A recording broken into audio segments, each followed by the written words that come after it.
This is an apple called Miller's Seedling. Note the slightly angular cross-section that some of these apples have got.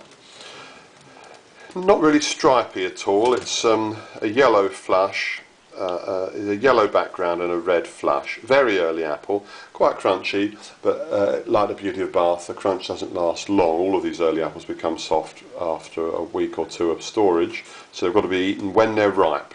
And then you then move on to the next apple. You eat your first early apple, then your second early. We became interested in this particular variety after reading a book called New Forest Orchard by Hugh Quigley, which is a story of an industrialist who decided, having made his money in the motor car industry, to plant an orchard. It's quite an interesting story, and they wrote very highly about this apple, Miller's Seedling. I was able to obtain a specimen of it from an old man in Kent, who, as far as I could tell, was the only nurseryman in Britain who stocked this very rare variety. I've discovered why it's quite rare. It's very biennial. That means you get a big crop one year and you don't get any the next year. It's got a very short life on the shelf, and the flavour isn't that good either. So we've actually reduced the number of these that we grow. But it's still quite a nice apple. Here you can hear it.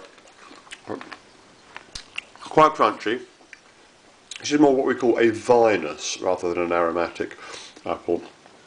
This is the sort of apple that's more popular in America. It's crunchy, without a very crunchy and juicy, with a slight grape-like flavour to the juice, and no very strong aromatic, spicy flavour compounds to it.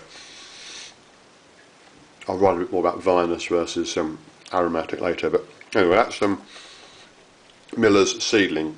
Used to be quite widely grown, but now it's a very rare apple.